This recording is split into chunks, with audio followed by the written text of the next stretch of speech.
प्यारे अधिवक्ता साथियों, सभी लोगों को जय सिया राम। आप सभी लोगों को बहुत ढेर सारा प्यार, शुभ आशीर्वाद और बहुत उज्जवल भविष्य की मंगल कामना। आज हनुमान जी का दिन है, शनिवार है और 2 बजने में 10 मिनट बाकी हैं।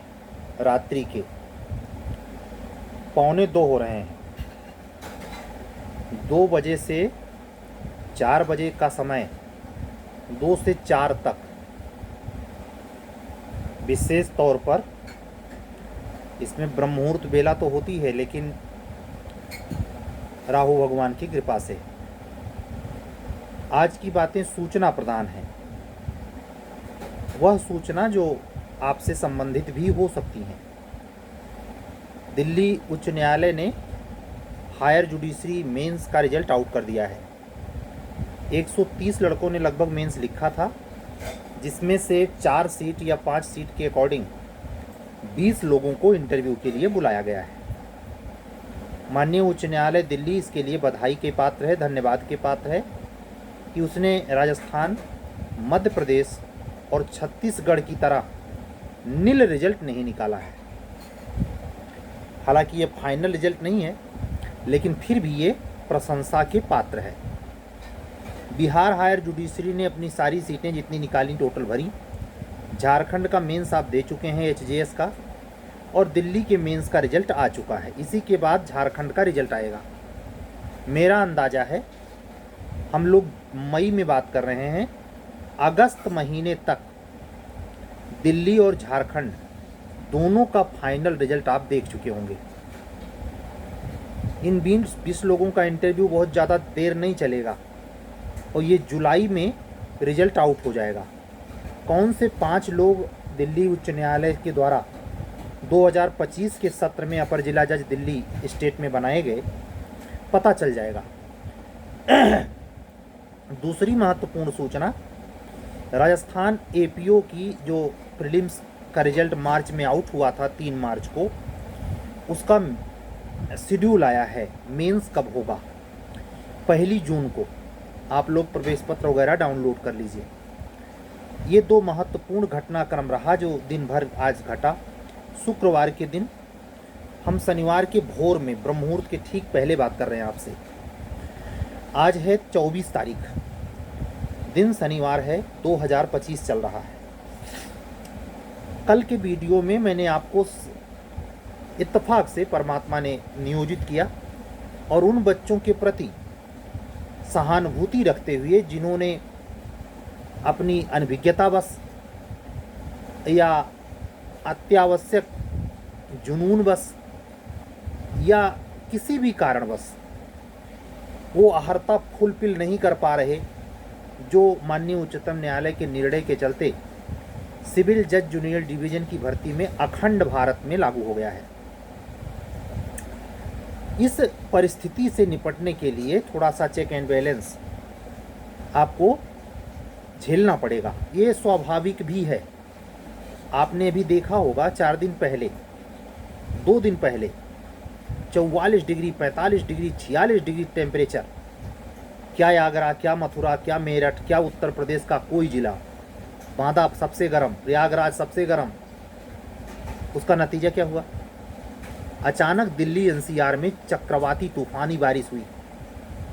तूफान आया, आंधी अंदर चला, अच्छी बारिश हो गई नोएडा में। उसका असर है कि 3 दिन से मौसम नॉर्मल है। इस समय भी नॉर्मल है। क्या प्रयागराज, क्या पूर्वी उत्तर प्रदेश। नेचर हमें बताता है कि अगर आप किसी चीज़ के संघर्ष में अत्यंत गर्मी झेल रहे, संघर्ष मतलब गर्मी, भीषण गर्मी, तो ये तय मानिए कि उसका प्रतिफलन अंधड़ से रूपी बारिश में ही होगा। और ये अंधड़ से बारिश नवंबर, मैंने क्या कहा कि ये जो पीरियड चल रहा है, ये 18 मई गुजर गया, जो सबसे खराब समय था, जिसमें अनेक ऐसी घटनाएं घटी हैं। मतलब समझ जाइए, 18 मई का समय गुजर जाना बहुत बड़ी बात है। आप देख रहे हैं कि अपने ही देश में नहीं, अन्य देश में कोरोना के पेशेंट दिखाई पड़ रहे हैं। ये इसी ग्रह गोचरीय स्थिति का प्रभाव है जो निश्चित तौर पर आप लोगों को, हर व्यक्ति को इम्पैक्ट डाल रहा है, लेकिन उतना विध्वंसकारी नहीं जितना 18 मई तक था। ये जो समय चल रहा है यानी 18 मई के बाद वाला, ये कंटिन्यूअस 18 अक्टूबर तक चलेगा। इसके बाद थोड़ी सी स्थिति परिवर्तित होगी गुरु के कल्याणकारी प्लेटनेट्स के गड़बड़ होने की वजह से, फिर लेकिन वो दिसंबर से कंटिन्यू हो जाएगा और जून तक रहेगा, जून 2026। मेरा मानना है कि जब ये जो आप लोगों की वैकेंसी का चांस बनेगा वही दिसंबर, एक बार 18 अक्टूबर तक तो आपका ऐसे पास होगा समय। इसमें यूपी का एचजेएस हो सकता है, आपका झारखंड का मेंस का रिजल्ट आ सकता है, दिल्ली एचजेएस का रिजल्ट फाइनल हो सकता है, बिहार एपीओ का मेंस हो जाएगा, रिजल्ट नहीं आएगा, रिजल्ट वो आएगा दिसंबर में ही। आप ये मान के चढ़ें जो छत्तीसगढ़ बच्चे जाने वाले हैं उनके प्री का रिजल्ट इसी बीच में आ जाएगा। 18 अक्टूबर तक की बात कर रहा हूँ मैं। 18 अक्टूबर तक जिसके बर्थ चार्ट में गुरु की पोजीशन बड़ी अच्छी हो, गोचर वाली, यानी जिस समय गुरु मिथुन राशि में है तो आपके बर्थ चार्ट में देखें कि 3 नंबर कहाँ है, वहाँ गुरु की पोजीशन रख के उसका पोजीशन चेक करें तो आपको ये पता देगा कि आप आज से लेकर 18 अक्टूबर 2025 तक एक विशेष जैसा गुरु आपका होगा उसी हिसाब से गोचर का प्रभाव भी आप पर पड़ेगा। ये कभी भी किसी भी काल में बृहस्पति भगवान नुकसान नहीं पहुंचाते, आपको कष्ट से, दुख से, पीड़ा से बाहर निकालते हैं, दुख से बाहर निकालते हैं। कमज़ोर होने पर एक पोजीशन होती है कि अगर तो अनेक विकार भी देता है, ये मैं उसके गहराई में नहीं जाता एस्ट्रोलॉजी में, लेकिन सिर्फ इतना हिंट कर रहा हूँ कि ये पोजीशन सबके लिए गुणकारी, कल्याणकारी। अगर टाइम पास ही कर रहे, जैसे आप ध्यान दीजिए 27 जुलाई को आरओ का प्रीलिम्स होने जा रहा है, इसका भी रिजल्ट मेरे हिसाब से अक्टूबर तक नहीं आएगा, भले वो प्री का रिजल्ट है। अगर हो जा रहा है जुलाई में तो अगस्त, सितंबर, अक्टूबर, 18 अक्टूबर के बाद ही आएगा। और ये जब गुरु एक बार फिर से कर्क राशि में चले जाएंगे कुछ समय के लिए, उसके बाद फिर घूम के मिथुन होंगे बकरी होकर। कहने का मतलब ये है कि 18 अक्टूबर तक का समय क्या आरओ के लिए, क्या यूपी सिविल एचजेएस वाले स्टूडेंट के लिए, क्या राजस्थान में एपीओ मेंस देने वालों के लिए, क्या छत्तीसगढ़ में जूनियर डिवीज़न का प्री देने वालों के लिए, इसी 18 अक्टूबर तक उत्तराखंड का भी प्री हो जाएगा, सितंबर अक्टूबर में निश्चित प्री हो जाएगा। तो ये आप देखें, अगर ईमानदारी से आप केवल निगेटिव ही ना सोचें, ओ हो अनुभव लगा दिया। अरे भाई, जो आपके सामने हो रहा है, कल की नोटिस पे मैंने आपसे चर्चा की थी कि गुवाहाटी हाई कोर्ट ने क्लियर किया कि हमारी पुरानी वैकेंसी होगी उसमें अनुभव नहीं लगेगा। कुल मिला के ये समय जो कठिन था वो निकल गया, पीड़ा वाला। एक संकेत एपीओ के संदर्भ में था, जो बच्चे लड़ाई लड़ रहे हैं उनका भी मामला अक्टूबर तक जाता हुआ दिखता है। हो सकता है कि गवर्नमेंट ने जो जवाब दिया है उस पर कोई निर्णय जुलाई में आ जाए। जुलाई में अगर आ जाता है तो भी आपकी एपीओ की वैकेंसी अक्टूबर के बाद ही आ पाएगी, जो भी वेटिंग के साथ या विदाउट वेटिंग, जो भी कंडीशन होगा वो आपके 18 अक्टूबर के बाद ही सब लक्षण दिखाई देते। यानी आपको दिसंबर का महीना इस साल आपके लिए जो वेट कर रहे हैं सुखद होगा, ये संकेत है। और यह भी है कि इस बीच में अगर आप ऐसे टाइम पास करेंगे, आलसी भी बनाता है, जिसका गुरु गलत जोन में बैठा होगा वो आलसी बनाता है, आपको काम करने की ना सलाह देता है। तो उस स्थिति में आपको ये ध्यान रखना है कि अगर दिसंबर के बाद के समय को यूटिलाइज करना है तो आपको मेहनत करनी पड़ेगी। गुरु और राहु और शनि, ये तीनों की भूमिका आपके न्यायिक सेवा में अलग अलग अर्थ में है। मंगल की भूमिका एपीओ के लिए है, आपको बताने की ज़रूरत नहीं है। चैत्र प्रतिपदा 2026 तक मंगल का वर्ष है ये, तो इसमें स्वाभाविक है एपीओ की वैकेंसी भले पचड़े में पड़ने का कारण इस समय मंगल प्रभावी नहीं है। मंगल का प्रभाव किसके चलते कम हो गया है? मंगल, ये बात सही है कि नीच राशि से निकल के सम राशि में आ गए हैं, लेकिन अभी वो प्रभावी नहीं हो पा रहे हैं क्योंकि उनको गुरु का साथ नहीं मिल रहा है। लेकिन जैसे ये कर्क राशि में होंगे, कब? 18 अक्टूबर के बाद और दिसंबर के बीच, उसी बीच में एपीओ की वैकेंसी आ सकती है, अपनी भी और बिहार की भी। आप लोग सोचते होंगे सर जी गजब दृष्टिकोण बताते हैं। जब आपको जीवन की गहराई का पता चलेगा तो आप ये समझेंगे कि जो सकल ब्रह्मांड में है, एक शरीर में, मानव के शरीर में भी है। अण्णु अणि आन महतो मही आन उपनिषद की लाइन है, जो एक अणु में है वो सकल ब्रह्मांड में है। ये सत्ता की कारस्तानी है। कहते नहीं भगवान बड़ा कारसाज है। ये इतनी कलाकारी है कि इसको कोई समझ नहीं पाया। वो भी एकदम फिक्स टू फिक्स है। जितने वर्ष समय टाइम पर आपकी शादी होनी है, चाहे लव मैरिज, चाहे अरेंज मैरिज, चाहे जैसे, उसी पे होगी।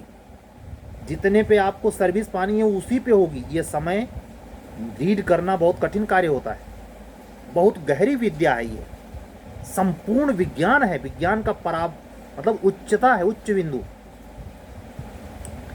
वो जमाना जब एंसेंट इंडिया आप पढ़ते हैं, चरक संहिता को पढ़ें, आप चंद्रगुप्त विक्रमादित्य के राज दरबार में 12 मिहिर को पढ़ें, आप ऋषि पराशर को पढ़ें, तो आपको पता चलेगा कि क्या सब है ये। ऋषि वशिष्ठ को पढ़ें, भगवान के कुल गुरु, भगवान राम के कुल गुरु, इन्हीं के नाम पर हमारे डिस्ट्रिक्ट का नाम है। कुल मिला के हम आपसे यही कहेंगे कि जब आपका समय ऐसे लगे कि हमें पास करना पड़ रहा है, वो ध्यान दीजिए, वही भाग्य के निर्माण का समय है। मैं आप लोगों को कल क्यों उत्प्रेरित किया? हमने नहीं किया, परमात्मा ने करवाया।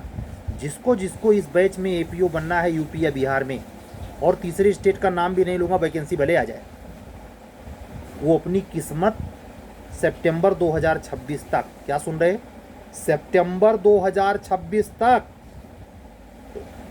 101% फिक्स कर लेगा। और जो इसको पास करेगा, नहीं पढ़ेगा नई ला। आप जरा सोचिए, रेस जस्टे पर आपको बेमतलब का नई ला से कंटेंट मिल गया है, इत्तफाक से नई ला लिख रहे, सेक्शन नंबर नहीं सही से याद है, पुराने ला को मेंशन करते हुए आप नई ला में वो चीज़ें लिख सकते हैं। जो एग्जामिनर आपको देखेगा वो आपको नील बटे सन्नाटा नहीं करेगा। आप जो सेक्शन बढ़े हैं BNSS में, अकॉर्डिंग टू CRPC 484 सेक्शन हुआ करता था, 531 हो गया है। एक सेक्शन बढ़ गया है, 3 सेक्शन बढ़ गया है, 170 सेक्शन BSA में। ये छोटी बात नहीं है, जब आप पढ़ेंगे तो पता चलेगा। और आप ये भी बता दे रहा हूँ, कान खोल कर सुनना। आप जानते हैं एपीओ के सिलेबस में प्रीलिम्स में सबसे ज़्यादा आईपीसी से क्वेश्चन आया करते थे। अब की बार आईपीसी से 10 क्वेश्चन, जो 25 क्वेश्चन पेपर में आता था 35, उसमें 10 क्वेश्चन पुरानी ला से, 25 क्वेश्चन नई ला से। यानी आईपीसी से 10 सवाल और BNS से 25 सवाल। क्या समझते हैं? और सबसे ज़्यादा जो इस बार एपीओ का प्री नहीं निकाल पाएगा, उसकी मूल वजह BNS का अधकचरा अध्ययन। अरे वो तो वही है, खाली सेक्शन नंबर बदल। हाँ, ऐसे लोग ही लौटेंगे प्री में, मान नहीं रहे, पढ़ना नहीं चाहते। और मैं चाहता हूँ कि थोड़ा सा समय और पास हो जाए, जिससे जो ओरिजिनल चीज़ हमें, चूँकि हमारा ऐप है नहीं, व्हाट्सएप के माध्यम से चीज़ें आप तक पहुँचती हैं, जिसकी चोरी होती है, शेयर भी कर देता होगा कोई, हम क्या कर लेंगे। तो हम ऐसी चीज़ देना चाहते हैं जो हमसे बच्चे जुड़े हैं या जुड़ेंगे, जो उन तक ही सीमित रहे, कम से कम इस बार के एपीओ के प्रीलिम्स मेंस इंटरव्यू तक। इसलिए जो ऑलरेडी जुड़े हैं या जुड़ेंगे, वो इस बात का ख्याल रखें कि हम आपकी प्रतिस्पर्धा को बाजार नहीं बनने देंगे। अगर वो हर राज्य की बात आम हो जाएगी तो फिर वहाँ खास कहाँ रह जाएगी। मौलिकता क्या है? खास है। इसीलिए आपको भीड़ से इतर नंबर मिलता है।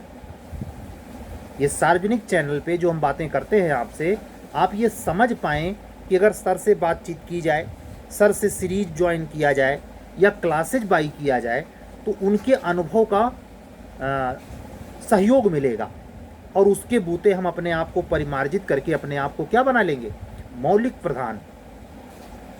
मेंस की आंसर राइटिंग ही आपकी सर्विस में जुड़ता है, प्री का नंबर नहीं जुड़ता, पता है आपको। और ऊपर से मेंस स्तर पे जो हिंदी का सब्जेक्ट है एपीओ में, कल भी मैंने बात किया था, कितने बच्चे गंभीरता से अभी से ले रहे हैं। जो इंग्लिश मीडियम के हैं, जो इंग्लिश मीडियम में जुडिशरी का मेंस लिखते रहे हैं या पिछली बार मेंस लिख के इंटरव्यू तक पहुँचे हैं, उनको चाहिए कि अभी भी खाली समय आरओ की वैकेंसी का अगर फार्म भरा हो तो ठीक है, नहीं वैसे भी हिंदी पढ़ें। हिंदी क्यों आपको सिलेबस में रखा, कभी सोचा? जो आप फाइल तैयार कर रहे हैं उसमें शब्द बारीकी से आपको लेटर पढ़ने के मिलेंगे, जिला कलेक्टर का प्रशासनिक लेटर, कार्यपालिकी आदेश, ये सब पर केस होता है। नोटिस जारी हुई थी, नोटिस के शब्दों का अर्थ समझ पाएंगे, खाली कॉन्वेंट में अंग्रेजी पढ़ के तीर मारेंगे। इसीलिए तो मैं कह रहा हूँ कि उत्तर प्रदेश का कौन सा जिला है भाई जहाँ अंग्रेजी का एकदम चरमोत्कर्ष चल रहा है? कौन सी पब्लिक इंग्लिश में बात करती है? इसलिए हिंदी को सिलेबस में रखा गया, अंग्रेजी एपीओ में नहीं है। क्योंकि कोर्ट साहब और पब्लिक जो क्लाइंट होता है, सरकार के मुकदमे भी जो लड़ता है तो उसके भी तो पक्षकार होते हैं। हवाई सरकार का मुकदमा होता है, भूत प्रेत पे मुकदमा करके लेके सरकार लड़ती है। लड़ती तो आदमी से ही है, और आदमी क्या है? उत्तर प्रदेश का क्लाइंट, आम जनमानस। तो उससे बातचीत करने, उसके चीज़ों को समझाने बुझाने, इसलिए हिंदी में परिपक्व और क्लियर बहुत अच्छा नॉलेज होना चाहिए, इसलिए सिलेबस में है आप। बल्कि मैं तो कहता हूँ अपने यूपी में जितना हिंदी पे जोर है उतना बिहार में नहीं है, वहाँ विज्ञान पे जोर है। उसका कारण है इतिहास, आर्यभट्ट का, नागार्जुन का स्टेट है। कुल मिला के ये समय आपको उत्तर प्रदेश बिहार में एक बहुत बड़े अवसर की ओर इशारा करता है, और एक प्रकार से इसमें भगवत कृपा मानिए कि आपको अगर अनुभव का बिल्कुल वो चांसे नहीं बना तो आपकी ऊर्जा तो वहाँ से अस्थायी तौर पे कट गई, अब वो चाहकर भी उधर नहीं जा सकते। तो आपको नेचर सेंट्रलाइज कर रही है। इसीलिए कल इसी सब बातों के बूते मैंने कहा 80% सिलेक्शन अंडर 30 एज के वालों को आवा। इन सब बातों पे गौर फरमाएंगे। हमारी सीरीज कंटिन्यू है। मैं अपनी सभी अधिवक्ता बहनों और बंधुओं को जो नए रूप से प्रीलिम्स की सीरीज ज्वाइन कर रहे हैं, उनसे मैं उम्मीद करता हूं ईमानदारी बरतेंगे। आप कॉपी करके हल करके करने का कुछ मतलब नहीं। आप गलती करें, गिल्ट महसूस करें। आपका टेस्ट में लाइव नहीं लेता कि आप लोगों के बीच में नंबर आपकी पब्लिश हो रहे, आपको असम्मान का बोध हो रहा है, बेइज्जती महसूस होती है। नहीं, आप और हम, लेकिन इसके बीच में कौन है? शनि भगवान वो देख रहे कि सर जी तो अपने काम में मजे, और आप यहाँ बेयर एक्ट से नोट करके तब हमको बता रहे इतना सही। क्या मिल जाएगा इससे? इससे बचेंगे, ईमानदार रहेंगे, गलती एकदम बिंदास हमें बताएंगे, और उसके बाद जो गलत हो गया उसके लिए बेयर एक्ट में या बुक में जाकर अंडरलाइन करेंगे कि यहाँ से सवाल बना था, मैंने गलत किया। उस सेक्शन को गंभीरता से 2-3 बार रीड करेंगे, अन्यथा आपके वही सवाल यूपीएचजेएस के प्रीलिम्स में, आने वाले एग्जाम के किसी भी प्रीलिम्स में गलत हो जाने के आधार बनेंगे। ये बताना ज़रूरी था, क्योंकि नए जो स्टूडेंट हैं वो हमारे विशेष स्वभाव से परिचित नहीं, और अगर बेईमानी करोगे आप तो हमारे मत्थे मत सोचना। मैं शुरू से कह रहा हूँ ये सीरीज सक्सेस की गारंटी नहीं, आपके स्टडी के लेवल को चेक करवाती है। ये चेक करवाना क्यों ज़रूरी है? समय रहते अगर पता चल जाए कि मुझे शुगर हुआ है, मुझे फला बीमारी है, तो उसके प्रिकॉशन के लिए हम जाएंगे। हमें पता ही नहीं, हम हवा में घूम रहे, अपने मन मियाँ मिट्ठू बने, तो कैसे काम चलेगा? इसलिए ज़रूरी था, और उसी को पॉइंट में ध्यान रखते हुए सितंबर 2022 में मैंने प्री से नहीं मेंस से सीरीज लॉन्च की। ये तो बच्चों के कहने पर मैंने प्री की ओर थोड़ा मोड़ा, हायर जुडिशरी का भी प्री। नहीं तो मैं इस समय कह रहा हूँ, मेरे अंदर इतना आत्मविश्वास था कि मेरे लेवल का अगर लड़का मिले तो मैं इस समय भी, जबकि प्री होने वाला है 20 जुलाई को, मैं सुपर 30 का बैच चलाऊँ।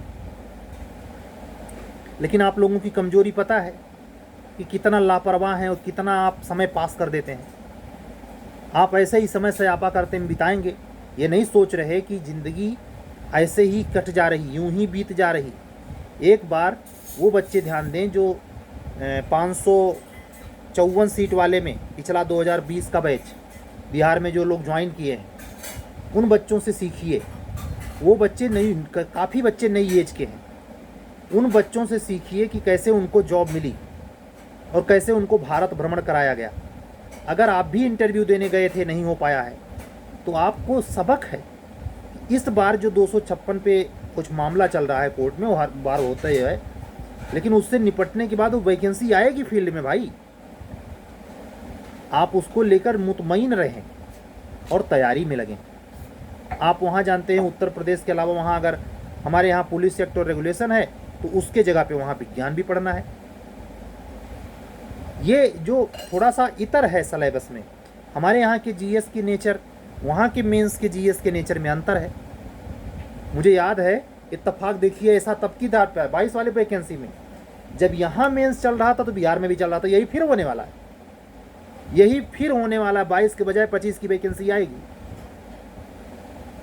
इसलिए सतर्क हो जाइए। आज भी कल की बात से संबंधित ज़्यादा बातें हैं, इसमें सूचनाएं भी हैं, आपके हित की बहुत सारी बातें हैं। और हनुमान जी के खास दिन पर क्या जो कहते नहीं कि लाल देह लाली लसे, अरुधर लाल लंगूर, वज्र देह दानव दलन, जय जय जय कपसूर। हनुमान जी को स्मरित होइए, उनके चरणों में स्तुति गान करिए, राममय रखिए अपने स्टडी रूम को। भगवान राम शब्द नहीं है, महामंत्र है। राममय रहिए। चलते फिरते बाहर निकल रहे, BNS के सेक्शन याद कर रहे, और अंदर ही अंदर अंडर करंट राममय होइए। अपने आप को पवित्र रखिए, नशे से बचिए, वेजिटेरियन रहिए, साफ सुथरे कपड़े पहनिए, अपने स्टडी रूम, किचन, बाथरूम को एकदम नीट एंड क्लीन रखिए। रहने का तरीका बदलिए, मिलने जुलने, गंदगी मत मुंह में डालिए, गुटखा पान ऐसे लोगों की संगत छोड़ दीजिए। शुद्ध सात्विक जीवन जी के जब आप शनि भगवान के शरण में आएंगे तो आपके सामने मजिस्ट्रेट क्या है? शनि है। और मंगल, मंगल कौन है?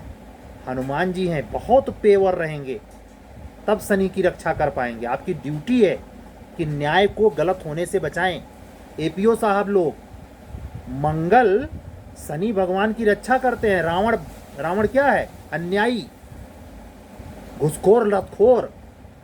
तो आज भी रावण है जो गलत ढंग से व्यसन में फंस करके, ऐसे न्यायाधीश हैं जो व्यसन में फंसकर गलत कर रहे हैं, घूस लेकर गलत फैसले सुनाते हैं। उनसे न्याय को बचाने का काम कौन कर सकता है? हनुमान जी, मंगल। वो कौन है? एपीओ साहब, पीओ साहब, एडीजीसी, अटॉर्नी, एजी।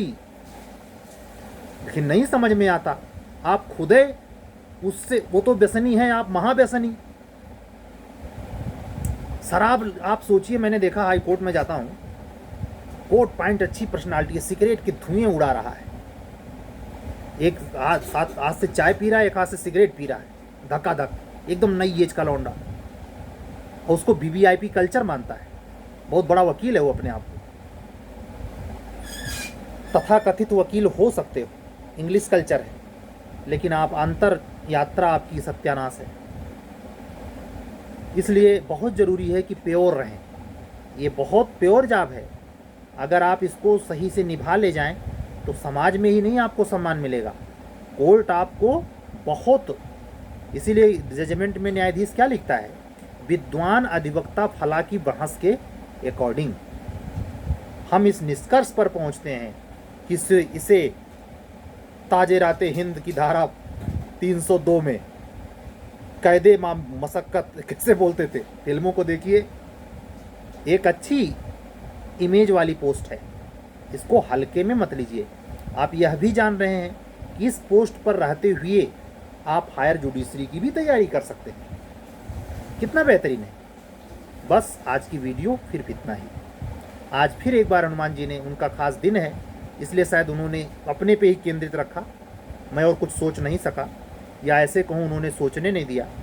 आप सभी लोगों के भीतर बैठे परम पिता परमेश्वर को सादर नमस्कार करते हुए कल मिलने के पक्के वादे के साथ ये बात बताते हुए कि आप अगर चैनल पर बिल्कुल नए हैं, चैनल को सब्सक्राइब करें, कमेंट करें, लाइक करें और अन्य अधिवक्ता मित्रों तक पहुंचाएं।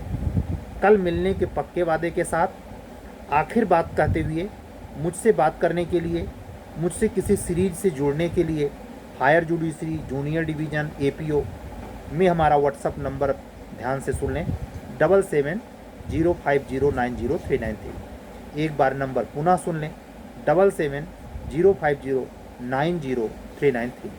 कल फिर मिलेंगे, तब तक के लिए सभी अधिवक्ता साथियों को बहुत बहुत हृदय से आभार प्रकट करते हुए चलने के वादे के साथ कल पक्का मिलूँगा। चलता हूँ। सत्यमेव जयते। शुभ रात्रि।